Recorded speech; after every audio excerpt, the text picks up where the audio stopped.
harus yang kaku-kaku banget gimana, tapi yang sedang-sedang aja, yang normal aja, begitu ya. Nah terus saya minta izin ke kalian, kita akan belajar yang kalian pernah belajar di semester sebelumnya, karena kebutuhannya untuk sekarang, tapi materi mata kuliah saya kan di semester genap, jadi mau nggak belajarnya ulang lagi. Oke, tapi insya Allah masih ada kaitannya sama mata kuliah hari ini.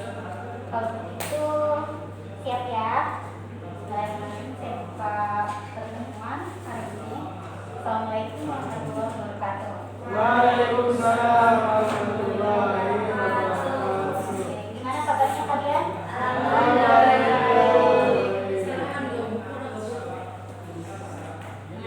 Nah, sekarang saya periksa dulu daftar hadirnya. Rencana pembelajaran. Ahmad Siddiq hadir, Andriantono Afif Syafi'i Eri nggak hadir? Eci Eri udah ya. Fadil Gunawan Hamida Iza Zahirul Amir Lia Iza Gada Muslim Mustafa Yasin Nurgina itu dia tadi ya. Nurgina Gada Nurjana Reza Gada Rizky Bahmulala Rizky Fikria Kofifa Izin Rian Kasrini Tita Gada Suti Wiratno Juliana Gada.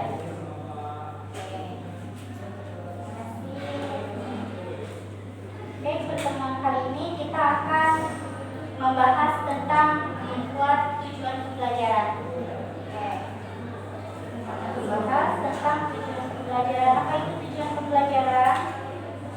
Kalau kita amati dari bahasanya, tujuan, apa itu tujuan?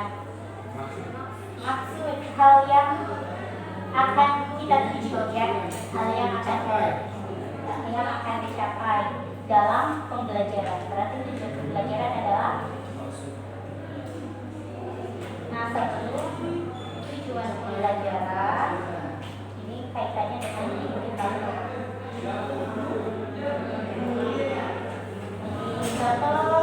dan tujuan pembelajaran. Oke, subtopiknya tentang taksonomi ilmu. Ada ranah kognitif, afektif, dan psikomotorik. Nah, dalam ini kita akan belajar dulu tentang taksonomi ilmu pada ranah kognitifnya. Kognitif itu apa? Pengetahuan, afektif, psikal, dan psikomotor.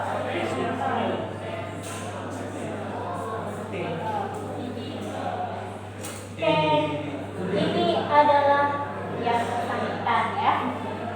Beliau namanya adalah Yamin Samuel Blum. Nah, beliau adalah yang menyusun taksonomi tujuan pendidikan. Buat teorinya tentang belajar tuntas, tentu saja ini merumuskan tujuan pendidikan itu dengan tim. Jadi ada yang membantu. Apa isinya? Ini taksonomi itu merupakan klasifikasi atau penggolongan untuk mengelompokkan sesuatu berdasarkan ciri-ciri tertentu. Nah, di sini di bidang pendidikan ini kita menggunakan taksonomi itu mengklasifikasi tujuan pembelajaran ya. Nah, yang terdiri pada ranah kognitif, afektif, dan psikomotor.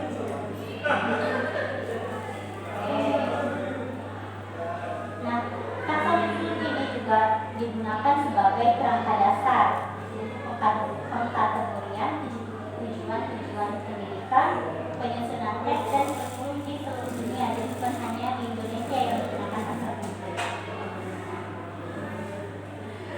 Nah, pada tahun 1949 taksonomi Bloom mengajukan idenya mengenai pembagian taksonomi kognitif terhadap proses penyusunan bank soal sehingga memiliki tujuan pembelajaran yang sama. Kita bisa bayangkan kalau misalnya kita masuk ke dalam sebuah kelas, ke dalam ruangan, dan kemudian kita belajar, tapi kita tidak tahu apa yang kita tuju dalam pembelajaran. Atau misalnya kita belajar, tapi tujuan kita itu tidak terarah. Jadi apa yang kita dapatkan setelah masuk ke dalam kelas? Kita hanya belajar, tapi pengetahuan yang kita pilih tidak terorganisir sampai di kelas. Jadi ini salah satu sebenarnya. Nah, taksonomi itu belum itu mempublikasikan taksonominya bersama ini ada Protokol. Protokol mengusulkan revisi taksonomi 45 tahun kemudian bersama dengan psikoedukasi dan pendidikan lainnya. Oke, nah ini diutamakan pada daya aplikasinya terhadap penyusunan kurikulum, desain instruksional, penilaian dan gabungan dari ketiganya.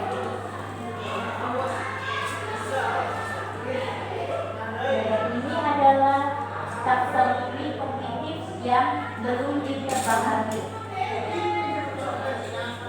Ada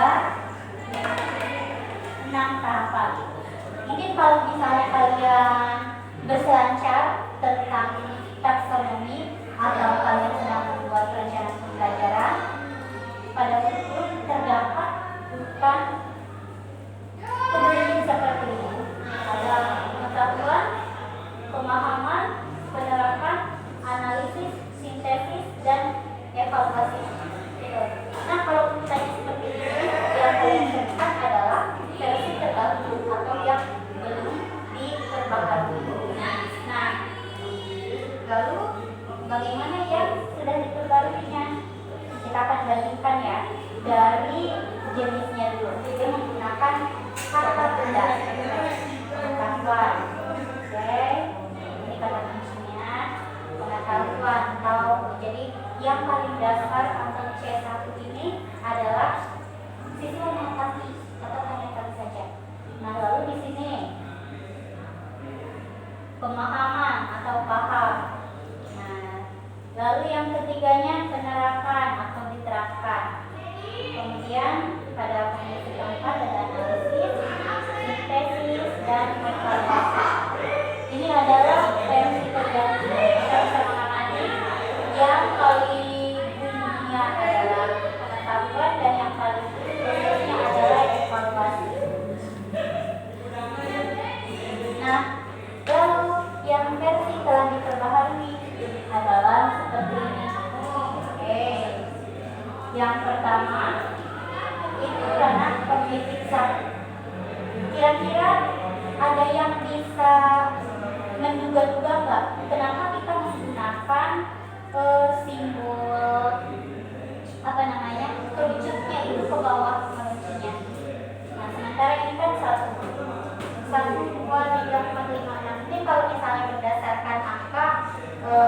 yang lebih tinggi, yang 6 atau yang 1? Ya, kalau kita melihat berdasarkan angka, harusnya 6 dong yang paling tinggi. Tapi kenapa yang 6-nya itu bagian yang paling kecil, bukan yang 1?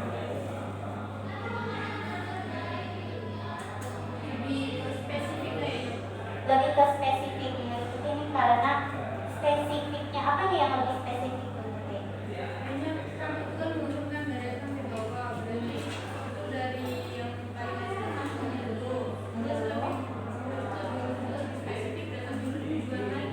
Kontennya, pemahamannya, siswanya atau apanya yang dimaksud menyeluruh dan pemahamannya. Yang lainnya ada yang ingin berpendapat nggak? Kenapa yang C1 atau mengingat ini di area yang paling lebar atau terbalik seperti ini? Gimana Gunawan bisa menjawab?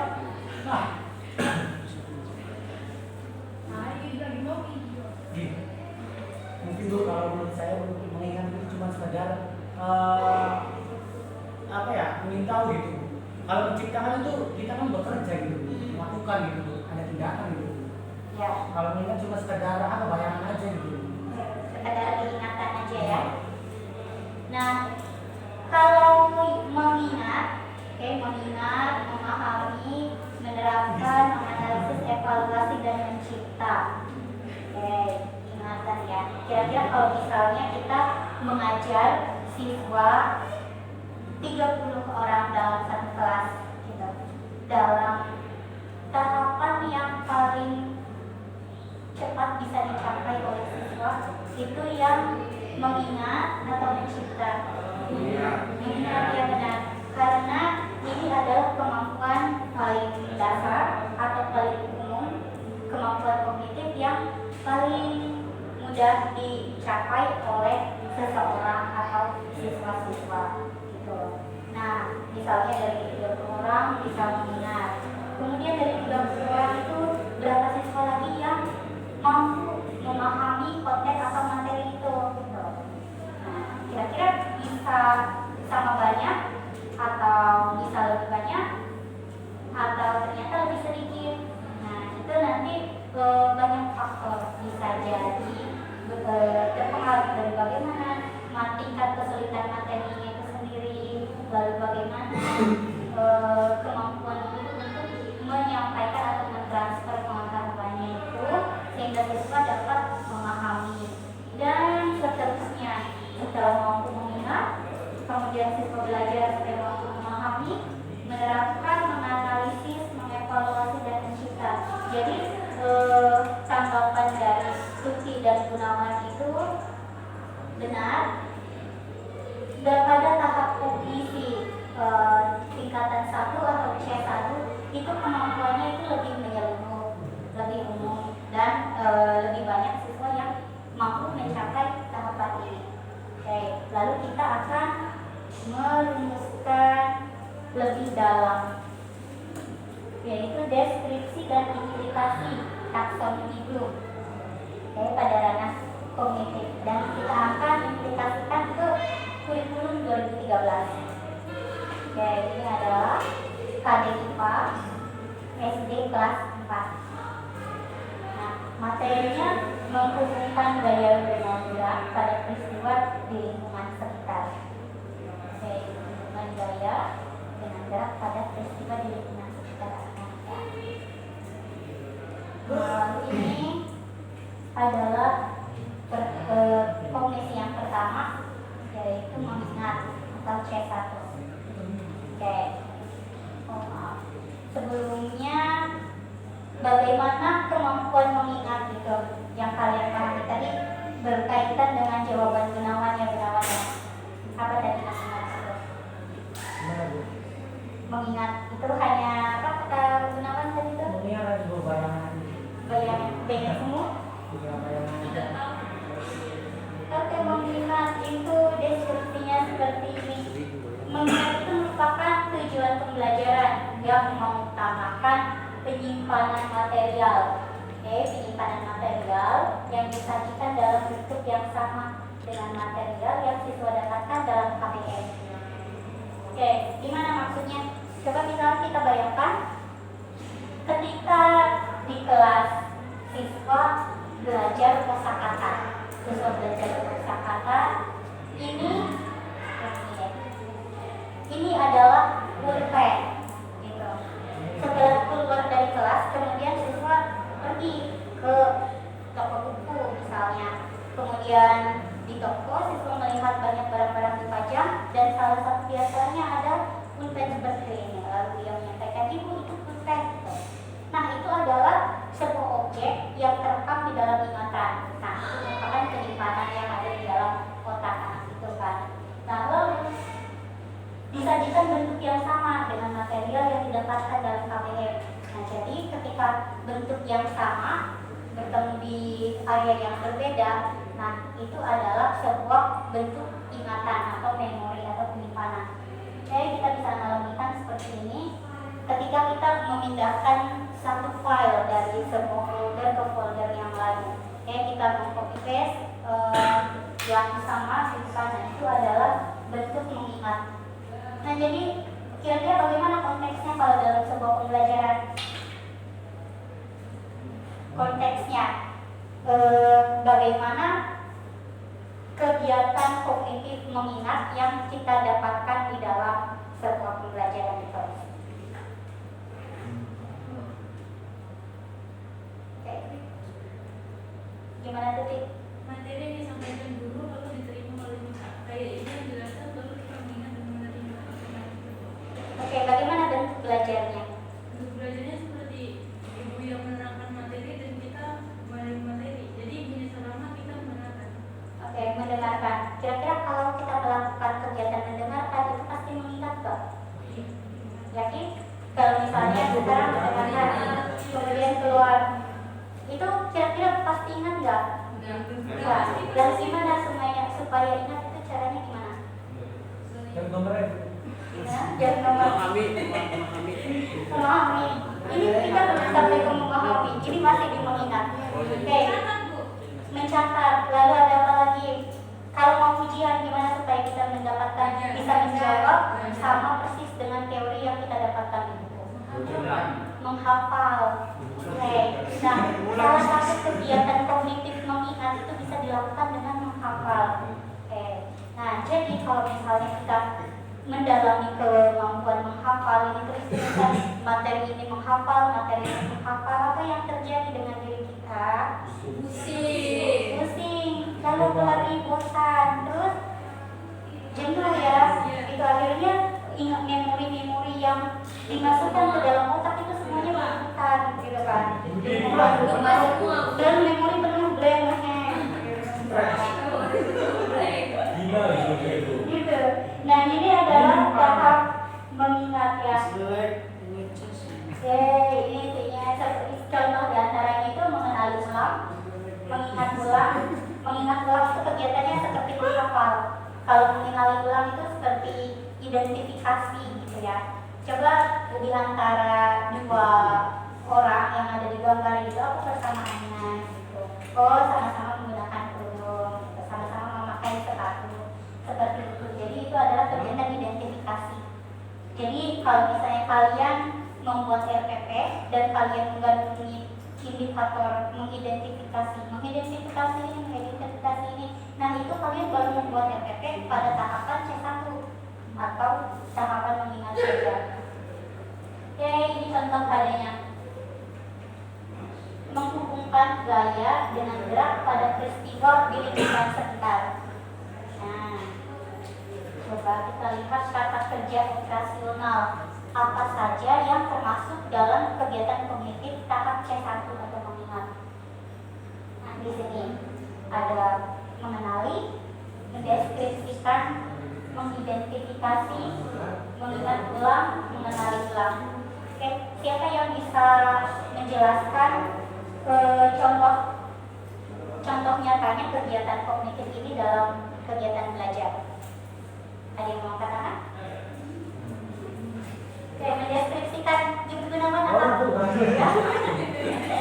Mendeskripsikan apa? Mendeskripsikan pada melihat terus siswa menggambarkan benda tersebut dengan kalimat mereka gitu. Oke, menjelaskan, mendeskripsikan ya, mendeskripsikan, menjelaskan, menggambarkan benda dengan kalimat. Oke, itu benar. Itu adalah kegiatan mendeskripsikan. Kalau identifikasi tadi udah saya dicontoh ya. Oke, identifikasi itu mengenali. Dari kalian kalau misalnya mau gampang memahaminya, bisa memahami dengan bahasa, secara bahasa identifikasi, identification, identify, identity, gitu kan. Jadi mengenali identitasnya. Nah, lalu ini adalah kata benda atau materinya. Ada gaya tarik, gaya dorong, gaya otot, gaya magnet, gaya tegas, gaya gravitasi. Nah, lalu ini adalah urutan kata pada kalimatnya. KKO itu kata kerja operasional. Kata kerja operasional itu bentuknya kata kerja aktif. Ya, jadi kalau membuat tujuan pembelajaran itu bukan penjelasan, tapi menjelaskan. Gitu. Jadi menggunakannya kata kerja positif. Mengenali, mendeskripsikan, mengidentifikasi, mengenal dan mengenali ini contoh kata kerja operasional pada ranah C1. Ranah kognitif level C1. Nah, ini contoh kalimatnya tujuan pembelajaran. Siswa dapat mengidentifikasi gaya dan gerak pada kegiatan sehari-hari di masyarakat. Waalaikumsalam, silakan ambil posisi. Jangan di situ deh. Oke, ini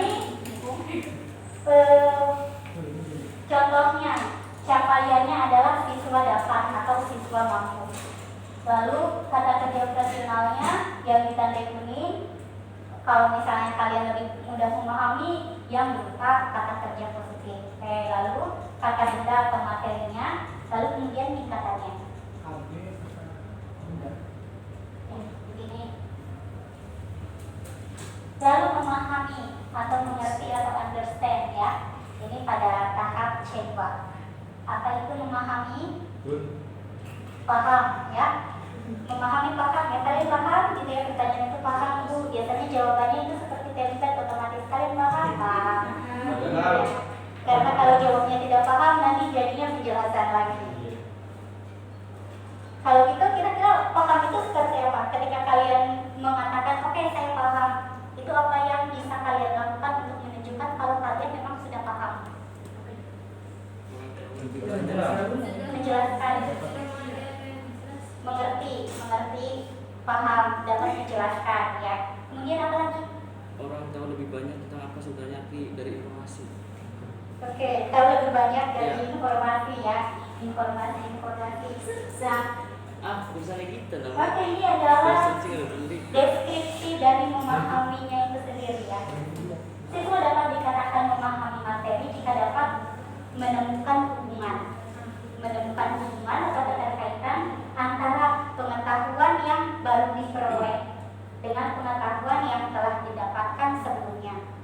Oke, misalnya, jadi informasi yang telah diterima diintegrasikan kembali. Jadi misalnya kita sudah belajar, kalian sudah menerima informasi tentang apa itu gaya gravitasi. Oke, sudah dijelaskan nih. Gaya gravitasi adalah ini kalian sudah mendapatkan informasi awal, sudah ada konsepnya skema di dalam otak kalian. Nah, lalu kemudian kalian keluar dari kelas dan melihat fenomena atau kejadian-kejadian tertentu. Misalnya ada buah jatuh, gitu. Ada anak kesandung jatuh, ada benda yang tadinya disimpan di dalam tas atau dipegang lalu terjatuh. Dan kalian langsung memahami, kalian langsung dapat klipnya. Oh, itu adalah gaya gravitasi. Hei, mana keterhubungannya itu? Keterhubungannya itu konsep yang kalian dapat di dalam kelas adalah misalnya fakta, sebuah fakta ya. Gravitasi adalah benda yang jatuh dari atas ke bawah, gitu. Nah, itu fakta pertama. Lalu fakta kedua, ada sebuah anak yang tersandung dan jatuh, dia tidak melayang, gitu ya. Nah, kalian menemukan hubungannya, oh ini adalah gravitasi gitu. Jadi itu adalah dari pemahaman, kalian paham, kalian sudah menemukan konsepnya sebelum hubungannya. Oke, ini contoh tadinya menghubungkan daya dengan gerak pada peristiwa di lingkungan sekitar, tadinya masih sama. Oke, ini kata kerja operasionalnya. Saya spill dulu sebentar. Coba kalian perkirakan kalau misalnya yang kalian tadi ada yang melihat itu ada yang kalian ingat, kalian boleh menyebutkan dari C2. Kalau kita memahami itu kita bisa apa saja kata kerjanya. Mengklasifikasikan. Mengklasifikasi. Klasifikasi itu apa? Kelas. Membagi-bagikan, membedakan. Oke, mengklasifikasikan. Tadi juga sudah ada menjelaskan ya. Klasifikasi menjelaskan, membandingkan, interpretasi dan berpendapat. Lalu bagaimana konteksnya ya? Konteksnya tadi sudah ada, saya beri contoh tentang menjelaskan. Lalu bagaimana dengan mengklasifikasikan? Kegiatan klasifikasikan ketika berada di dalam kelas, ketika belajar. Ada yang mau memberi contoh? Klasifikasi, apa sih klasifikasi? Kayak tadi di tahap pertama baru mengingat lalu memahami, itu klasifikasinya kan beda. Itu kan beda. Gitu nggak sih? Jadi Sudah mendengar masalah juga. Gimana? Klarifikasi, Pak. Oh iya. klasifikasi. Kalau mengerti ya.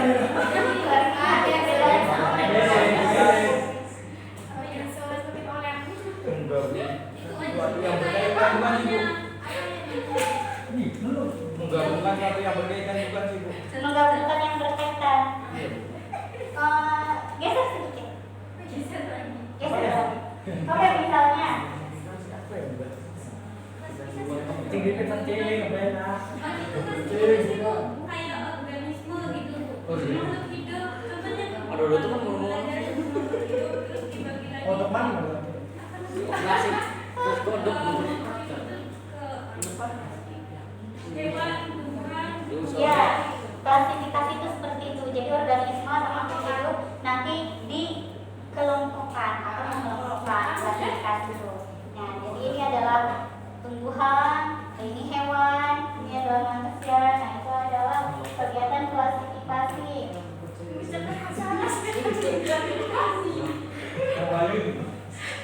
Kualifikasi. Ini adalah kata bedanya ya, misalkan.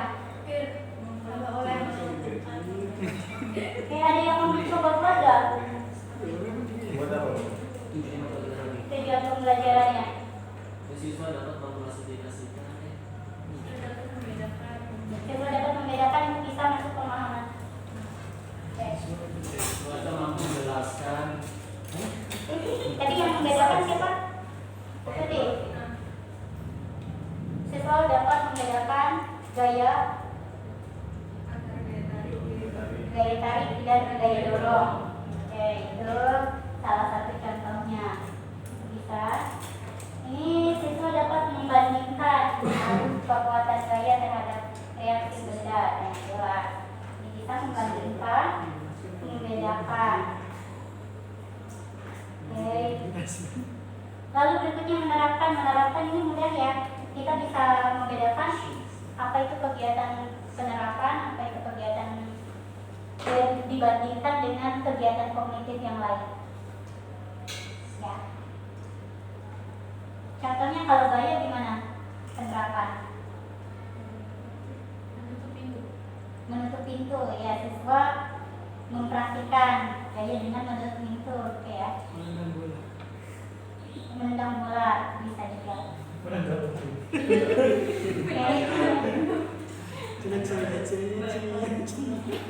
Oke, menerapkan ini melibatkan aplikasi atau prosedur. Jadi ada prosedur di dalamnya.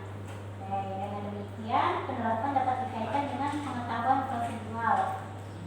Tugas yang memiliki prosedur tertentu yang diketahui siswa dengan tentang cara penggunaannya. Oke, contohnya menghubungkan gaya gerak pada peristiwa lingkungan sekitar ya. menjalankan prosedur, mengimplementasikan, menyebarkan, dan melaksanakan. Oke, ini masih ada. Oke, dulu aja. Video. Oh iya ya, ke video dulu ya. Oke, menganalisis. Video. Oke, sekarang kita masuk ke kognitif 4 ya, menganalisis. Oke, apa itu menganalisis? Mengenali secara krisis. Mengenali secara kritis itu bisa ini ya, bisa dikait-kaitkan ya pada kritis. Mengenal secara dalam. Mengenal secara dalam. Lebih dalam Bu, lebih dalam, lebih jauh. Oke. Ini analisis itu kegiatan penguraian. Kegiatan penguraian sebagai material menjadi beberapa bagian yang membentuknya dan menentukan bagaimana bagian-bagian tersebut membentuk hubungan antara satu dengan yang lainnya dan dengan struktur keseluruhan. Oke, ada apa ya contohnya? Saya bisa menggunakan contoh ini ya. Misalnya kita belajar bangun ruang. Oke, di sini menguraikan material. Jadi sebuah objek itu sudah utuh, lalu diuraikan lagi menjadi beberapa bagian.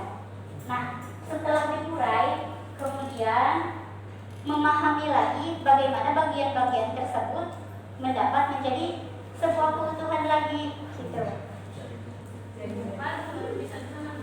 Oke, misalnya ini adalah sebuah bangun ruang ya. Ini bangun apa ini yang saya pegang? Ini adalah kubus. Oke, lalu misalnya siswa kegiatannya itu menganalisis jaring-jaring dari kubus, dari sebuah kubus. Atau balok ya, ini sepertinya lebih balok ya, karena ini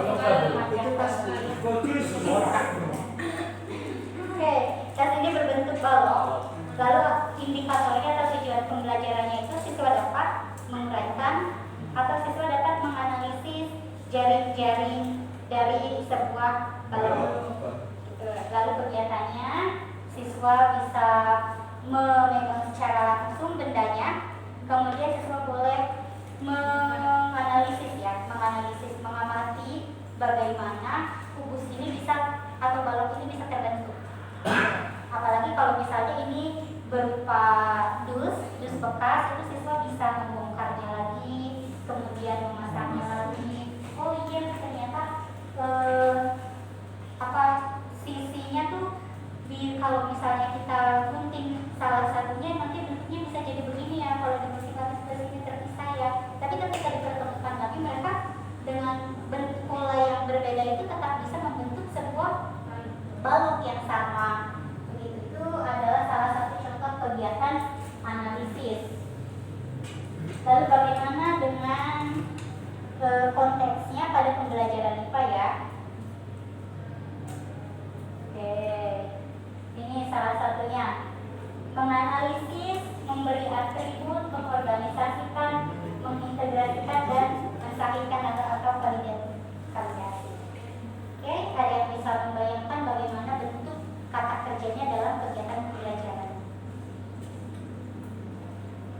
Memberi atribut, apa itu atribut? Item? Seragam? Terus apa? Perlengkapan. Oke, atribut seperti label ya, seperti label. Kemudian kalau mengorganisasikan, apa itu mengorganisasikan? Mengelompokkan bisa organizing atau merapikan ya. Kemudian integrasi, apa itu mengintegrasikan? Kalau pembelajaran integratif,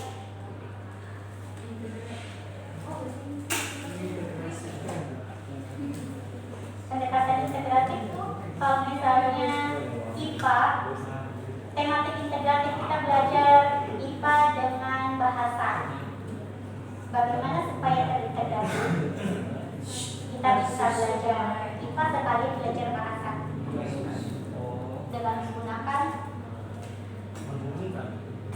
teks, menggunakan teks bacaan bisa menjadi terintegrasi.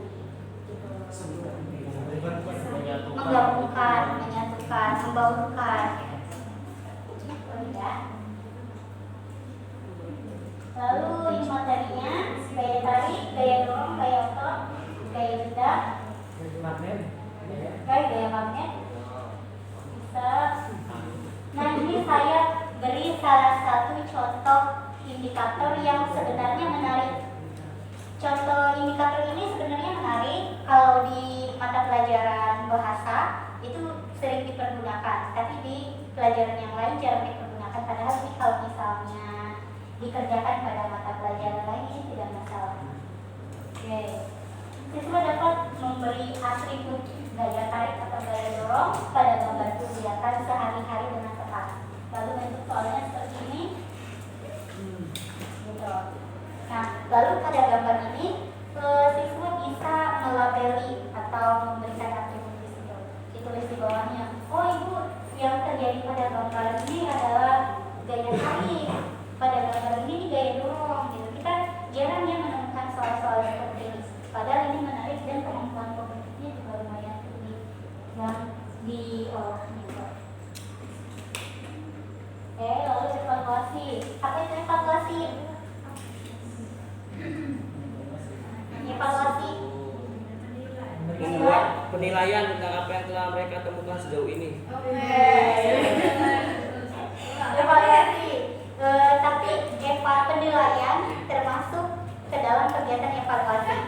Tapi evaluasi itu bentuknya belum tentu penilaian. Mari kita pelajari lagi. Evaluasi. Kalau misalnya dalam kegiatan sehari-hari yang lain evaluasi itu seperti apa? Mengoreksi benar. Mengoreksi kembali, memeriksa ulang. Bagus ya, itu mengoreksi itu adalah salah satu kegiatan evaluasi. Oke, dapat dijelaskan sebagai kegiatan dalam membuat keputusan, pertimbangan dengan kriteria atau standar tertentu. Nah, penilaian tadi yang dicontohkan oleh Wiratno itu salah satu kegiatan evaluasi, tetapi standarnya itu menggunakan angka. Gitu. Kalau penilaian standarnya menggunakan angka. Nah, tapi kalau evaluasi mengkoreksi, nah itu bisa standarnya kualitatif, misalnya dengan deskripsi apa yang dievaluasi, begitu. Lalu contoh karyanya masih sama dengan yang tadi.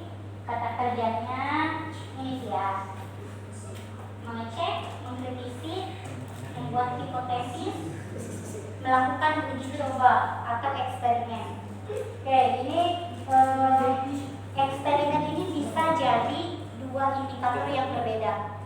Kalau misalnya indikatornya itu melakukan eksperimen, itu bisa jadi masuk ke C3 atau penerapan, karena dia prosedur yang dinilainya adalah melakukan eksperimennya. Biasanya kalau melakukan eksperimen yang masuk di C3 itu yang diuji hanya satu hal, variabelnya hanya satu yang besar. Jadi misalnya membuat lampion, eksperimen membuat lampion, ya hanya membuat saja sesuai prosedur yang ada, lalu siswa mengikuti prosedur dan membuat lampion. Itu adalah kegiatan C3. Tapi kalau misalnya variabelnya divariasi, bagaimana kalau bentuk lampionnya berbeda? Bagaimana kalau ruangnya lebih beda? Bagaimana kalau apinya itu diperbesar atau diperkecil? Apa yang terjadi? Apakah ada reaksi gitu? Nah itu masuknya di C5 gitu. Kalau kegiatannya seperti itu bisa masuk di ranah C5. Tapi kalau hanya mencoba melakukan satu hal itu masuk di C3 atau penerapan. Oke, ini dia. Siswa dapat melaksanakan eksperimen dengan teliti. Ini sudah saya jelaskan tadi ya. Lalu menciptakan, recreate, bisa juga recreate atau menciptakan ulang. Gitu. Jadi kalau misalnya menciptakan, kan kita belum, kalau untuk di siswa SD menciptakan sesuatu itu tentu saja sulit ya, belum sampai di situ gitu kemampuannya. Tapi kita bisa menerapkan recreate atau menciptakan ulang, membuat ulang. Jadi misalnya belajar denah, lalu indikatornya itu membuat denah lagi gitu. Itu masuk di channel.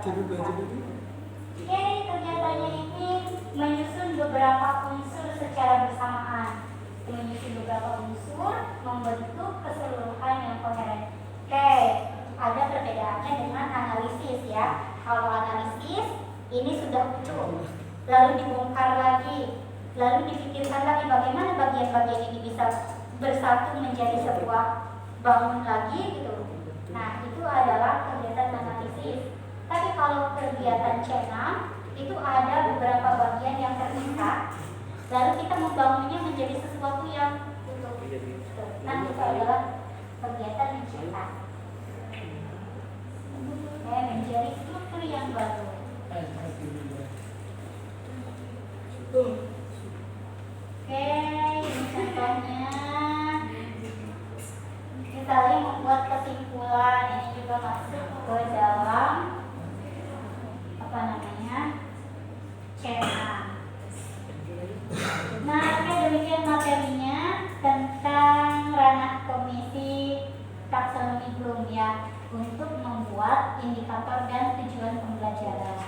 Oke, lalu berikutnya kalian boleh mencoba, selamat mencoba membuat indikator dan tujuan pembelajaran berdasarkan penjelasan yang tadi sudah disampaikan. Oke, tujuan pembelajaran dengan indikator pada KD IPA kelas 5 SD kurikulum 2013. Oke, ini adalah indikatornya. Menganalisis siklus air dan dampaknya pada peristiwa di bumi serta kelangsungan makhluk hidup. Lalu ini kata benda atau materinya. Ini adalah proses terjadinya hujan ya. Evaporasi, transpirasi, kondensasi, transportasi, presipitasi, infiltrasi, dan ini adalah pengaruhnya atau dampaknya pada peristiwa di bumi serta kelangsungan makhluk hidup. Transportasi itu perpindahan. Evaporasi. Evaporasi itu proses penguapan air dari laut, dari kali, dari sungai, dari selokan. Ya. Nah, kemudian transpirasi. Transpirasi itu penguapannya hanya terjadi pada tumbuhan. Transpirasi. Nah, lalu kondensasi. Kondensasi itu uap-uap yang itu berkumpul menjadi awan. Lalu transportasi. Transportasi itu perpindahan, awalnya melakukan transportasi ya. Tapi bukan naik mobil. Transportasinya itu kalian tertiup oleh angin. Gitu. Itulah kenapa kok daerah sini hujan terus gitu. Daerah yang sini kok jarang hujan. Karena anginnya banyak mengarah ke situ. Lalu presipitasi. Presipitasi ini proses turunnya hujan itu sendiri. Presipitasi. Lalu infiltrasi. Infiltrasi itu penyerapan ke dalam tanahnya itu sendiri. Oke, silakan semuanya mau berkelompok. Berapa orang? 3 cukup? 5 kebanyakan nanti ngobrol ya. 3 atau 4. Oke, silakan berkelompok. Jadi ini udah jelas ada 7, ini 4, ini 3. Oke, yang baris kedua 3-3. Tuh kan, yang baris terakhir sekalian aja satu kelompok. Oke. Lah, Udah kelompok ya, Ben? misalnya jadi. 3 orang. Ada Gunawan.